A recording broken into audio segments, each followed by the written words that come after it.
All right, now we're going to talk about stacks and queues. We're going to do two data structures in probably 10 minutes. So the first data structure is going to be queues. So queues are what are called a FIFO data structure, first in, first out. So as you add data to the queue, and then when you remove things from the queue, the first things in the queue are the first people to come out of the queue. It's like the line at a bank. So if Timmy lines up first, followed by Sydney, followed by Bob, the tellers call forward Timmy first, then Sydney, then Bob. The order that people line up are the order they come out. It is an extremely easy to understand conceptually data structure. Okay. So if you push one, push two, push three, and go pop, pop, pop, you get one, then two, then three out. Graphically, it looks like this. And you don't actually have to implement a queue class for this class because you've already done linked lists. Linked lists, you can push back and pop front, and voila, you have a queue. Okay, so every time you push it to the back. Every time you pop off the front. That's a queue. Done. Easy. You're already done. You don't have to write any code. Conceptually, here's what it looks like. You start off, the queue is empty. You push back, push back, push back, or push, as we say, when because queues can't push at the front, won't push it back. So push, push, push, push one, push two, push three. You pop, one comes off the front of the line, and then push, four comes in the back of the line.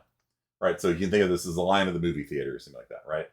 Where people get called forward. So the first person who gets in line at the movie theater, the concession stand, they want to buy some popcorn. Dune 2 comes out today, right? First person is a diehard fan, their first one there. They get called forward first to the concession stand. And then somebody else comes in at the end of the line, then you call somebody else forward, add like a large popcorn, it's going to be $40, thank you. No, it's actually 11.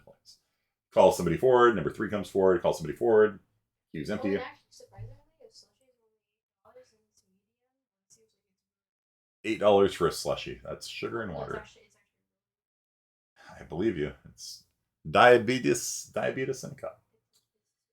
really So what do you think is going to happen if we pop off of an empty queue? What's a second mortgage for some stacks? Yeah. I'm going to Broadway in a couple weeks, and the popcorn, water, and something was like $45 for well, you the. got the like, Yeah, it comes with like a collectible cup or something, but it's still $45 for a couple waters and a popcorn. It'd throw an error if you did it right. That is correct. If I was building a queue class and somebody tried popping off me and I was empty, I'd be like, throw. Sorry, there's nobody here. But the standard library will segfault. So yeah, just standard library things. If you use the safe standard library, that's that compile flag we talked about a while back. The safe standard library will in fact throw, I believe. So alias G++, that there turns on the safe standard library. If you compile with that on, then when you pop off an empty queue, throws. If you don't have that, segfault.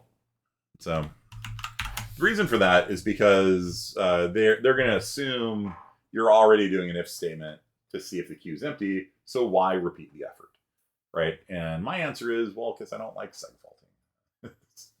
That's just me. I understand it's maybe redundant if you're checking to see if we're going to segfault, and I'm checking to see if we segfault. Maybe we're both checking. But my CPU runs 5 billion times a second. It can handle. If I was doing really high performance trading or something like that on Wall Street, sure, fair enough. But yeah, I don't like writing code that segfaults. I don't like my code crashing. It's just kind of a pet peeve of mine. So yeah, I don't care. If I build in safety checks on everything so that my code basically never segfaults. All right, so that's queues. What are their uses? What's the use of a queue? Generally speaking, anytime you have something producing data and something consuming data, and they're not doing it synchronously, like they're not doing it at the exact same moment, at the exact same rate, then you typically put a queue, which we call a buffer, in between the two of them. So, for example, all this stuff on the internet is not being transmitted regularly. Like it's not like every second you get exactly the same amount of data. Sometimes you get more data, sometimes you get less data. and it all goes into a buffer, and then your computer reads data out of that buffer. So sometimes you get a big burst of data and the buffer fills up really quickly. And then sometimes you wait a while and the buffer will drain. That's why you'll see on YouTube, like it'll be like buffering, you know, what it's doing, it's filling up a buffer with data. So that if there's momentary interruptions in the data service, you don't have your video skip or like stutter. Have you guys ever seen that? Like when you're watching YouTube and like all of a sudden, like the video stops and it has like the dots in the center going like that. What it's doing, it's trying to fill the buffer back up again until it's happy that, you know, that it can start playing again without interruptions. So if you just played the video as quickly as it came in, you get some video frames and it would freeze, and then it would continue, and then it would freeze, and it looks really terrible. So we use buffers because the data you're consuming is the video player, right? The video player is pulling video data out. The data coming in is coming from the internet, and these consume and produce data at different rates. If the buffer ever fills up, then your Ethernet card or your Wi-Fi card sends a message to the person transmitting to you, like, "Yo, I'm full. Stop feeding me.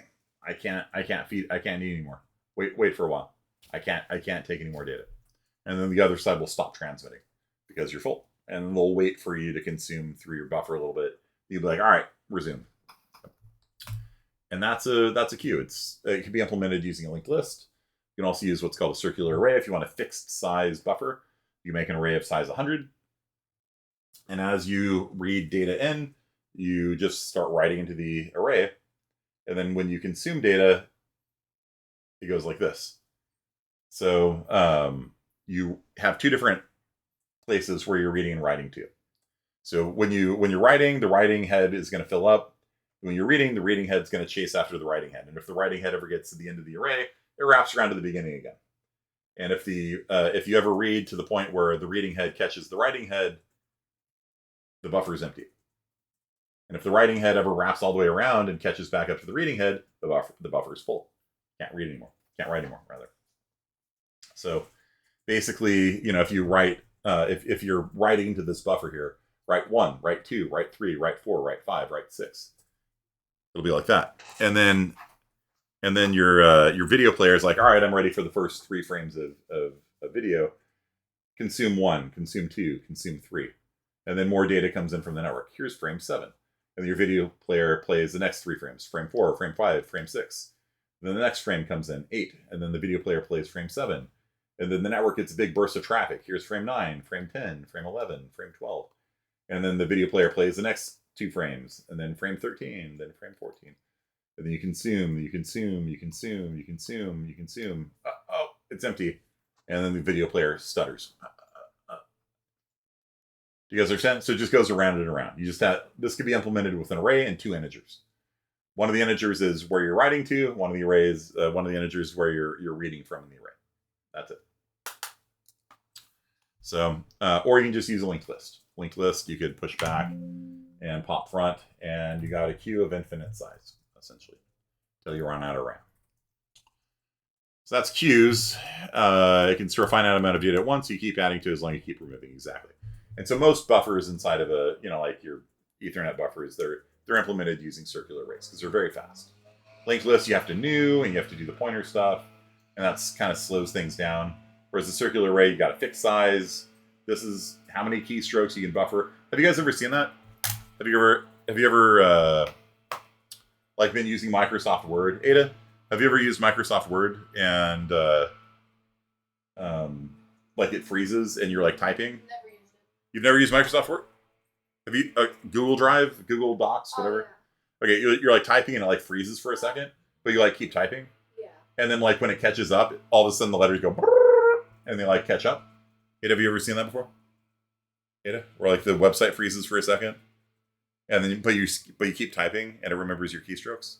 Yeah, that's a buffer. Okay, so when you're typing, what's happening is that all those keys are going to the buffer, and you're like sometimes you can like type faster than Microsoft Word can keep up, right?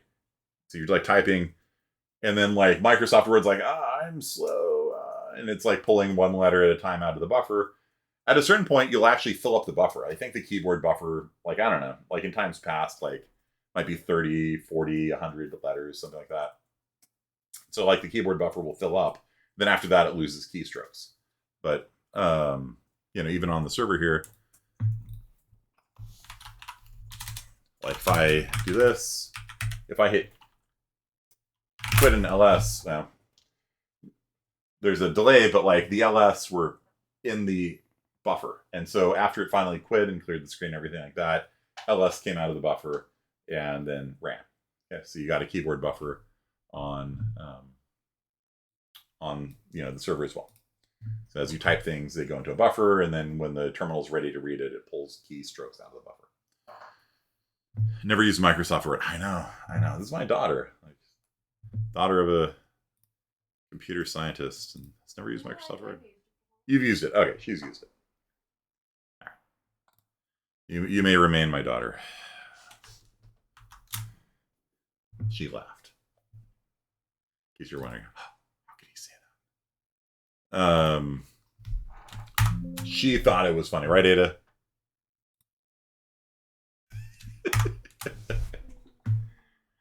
She thought it was funny, trust me. Okay. So, stacks. Okay, so stacks are the other thing we're going to learn today. I guess we already crossed the 10-minute mark, whatever. So, stack is basically the conceptual opposite of a queue. So, whereas a queue is first in, first out, the first person in the queue is first person out of the queue. With a stack, the first person you put on the stack is the last one that comes off.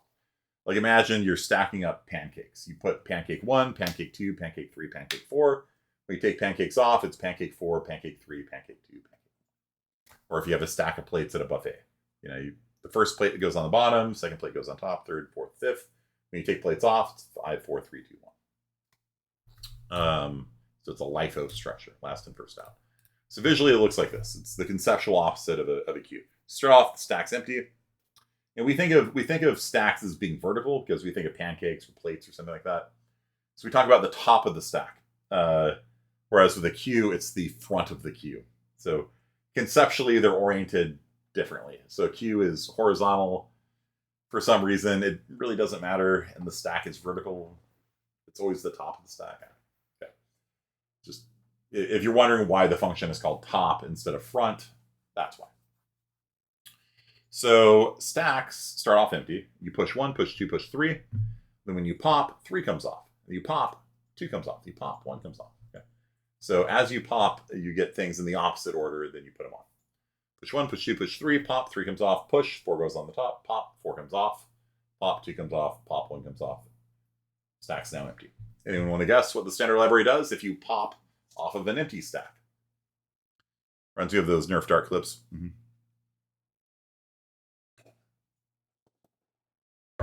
You push the darts into a magazine, right? And then the first dart to come off is the top one. The last one you put in is the first one that gets fired. Okay. Segfault. Segfault is correct. Very good, Wallace. If you pop off an empty stack, it will segfault. Unless, again, you use the safe standard library, in which case it'll throw, I think. So, yeah, a fast way of crashing C++. Let's see. Let's do a crash challenge here. Let's see here. So let's move main.cc to old main.cc. There might be something in there that I care about. I don't know. Remove bob.ah. I care about you. Okay, so then main.cc.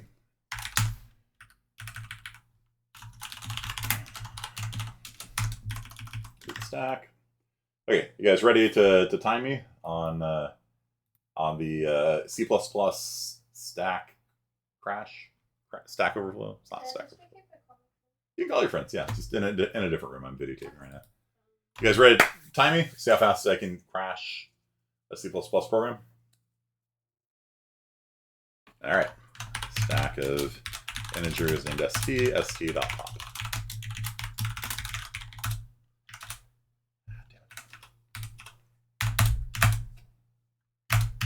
Damn it! Why aren't you crashing? I think that's usually the opposite of what people say. Don't tell me you fixed it. Unacceptable behavior. There we go. There we go. say when it comes to Cyberpunk. I know, right? Don't fix the bugs. 30 seconds. Yeah. Could have been faster. No, next time, C++, I will crash you even faster. And the same goes for the same goes for Q. So if you make this, you're leaving the canon here. Okay. If we have a Q class, Q of integers, and Q, we see out Q dot front.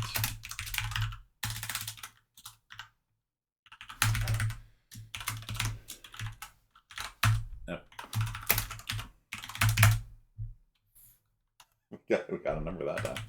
Let's see here. No, did not crash.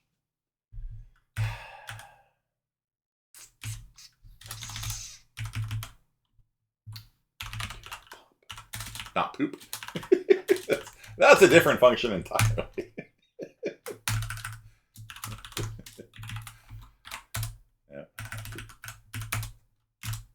Yep, 0 this time. Yeah. Curses. C++ foiled again. There's our segfault. All right. Is it just pulling from a random place of memory? Yeah, exactly. So we're in what's called undefined behavior territory. So, technically it working, it not work. By working, I mean like not crashing. It's not really working. Once you're in undefined behavior territory, the compiler can have it do anything, and it's all valid. But yeah, that's what I found to be one of the fastest ways of crashing C++. My old favorite used to be string s equals 0. That one was a winner.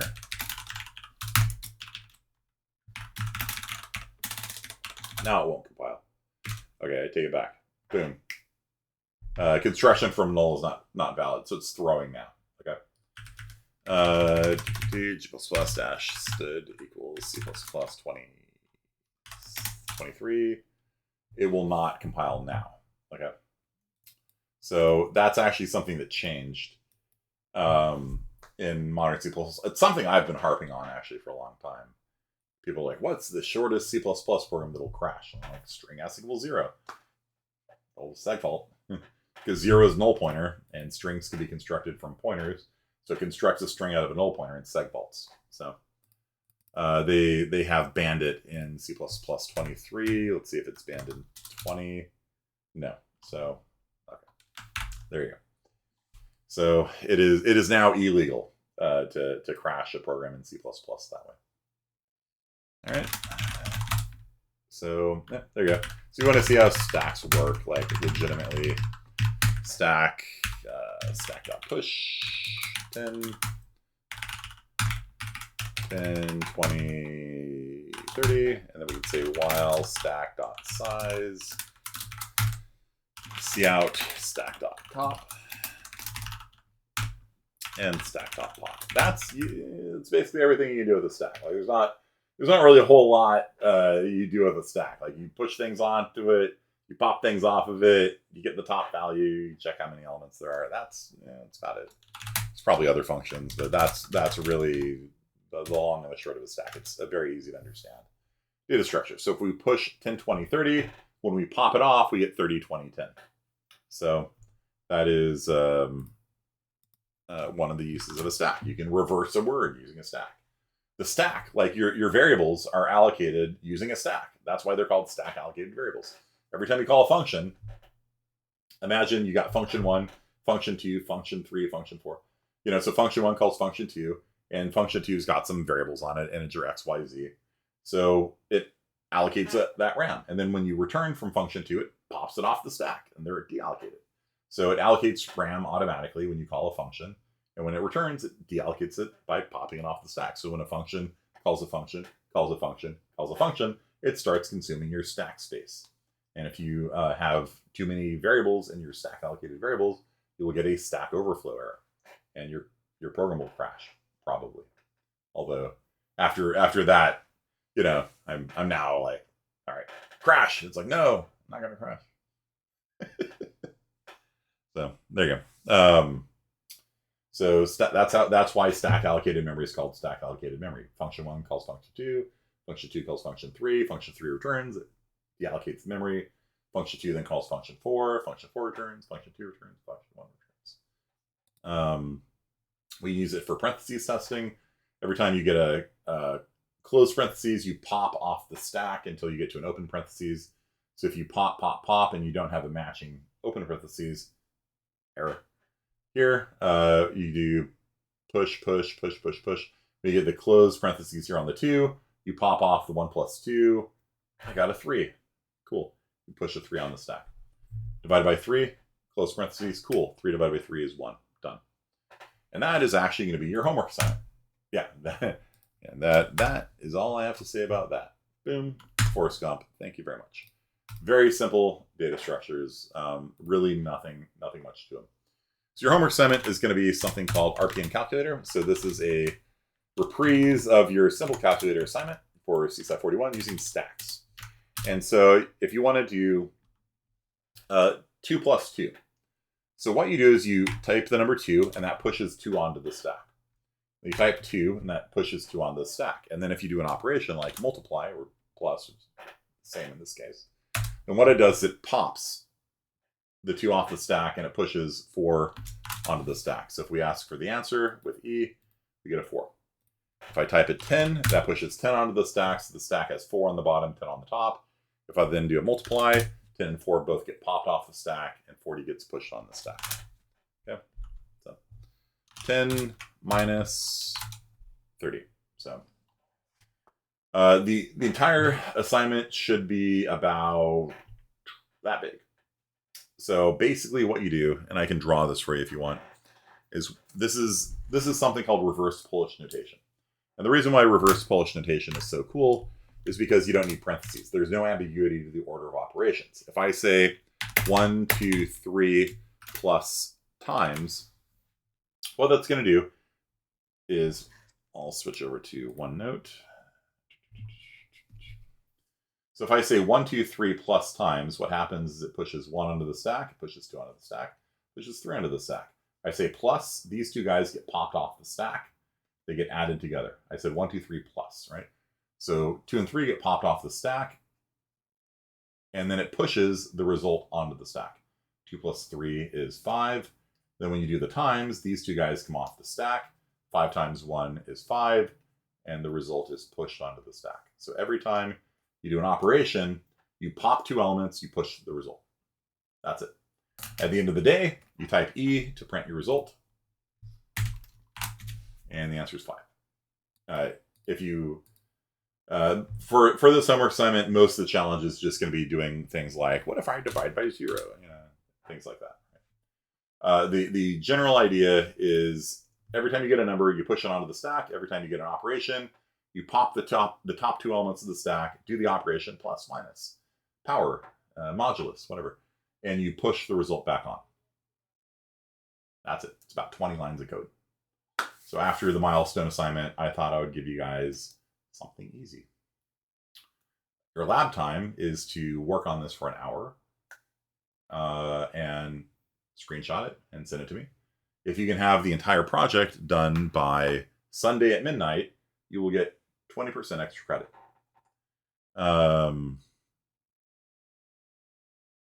Yeah, you should be able to do this in about an hour.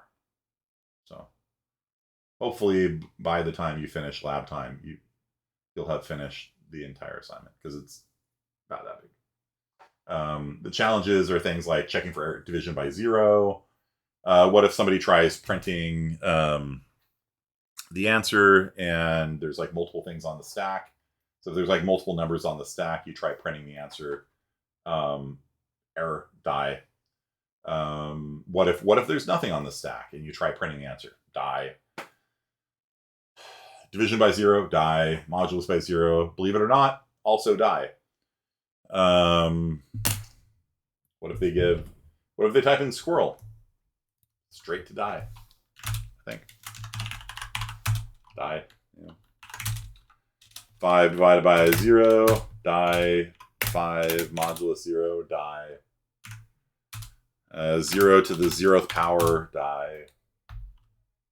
You gotta Yeah, that's probably half of it is just going through all the different test cases. You know, yeah, fair enough. But you need to, just need to handle all the different error cases. That'll take you a little while. But here's the kicker. So, yeah, I've written an input tester for you guys, but I want you guys to get into the practice of writing your own tests. And so, I have given you like one test case kind of. You need to write test cases for this, and so you are going to need to write your own input tester. You need to write your own tests. This is something that my students in particular have trouble with because I give you guys an input tester that fully tests your not fully, but like pretty thoroughly tests your code, and so you haven't developed the habits of like testing your code. That's why for the milestone project you're testing code. That's why you've been hitting up G-test. Here we're going to do end-to-end testing. So you're going to have to write your own test cases. So you're going to have to say something like, if the user types in 22 plus E, the answer should be 4. So you write these test cases, you're going to submit them on Canvas. So 5 points for this assignment is for correctness. 5 points is for writing 20 test cases. Okay. Make sure you got a good mixture of good, bad, edge. Yep. So begin lab time, and you should be able to have it done in an hour. But I'm going to give you guys till Sunday to get the whole project done if you do 20% extra credit. And that is it. Have a great weekend, you guys, and I will see you later.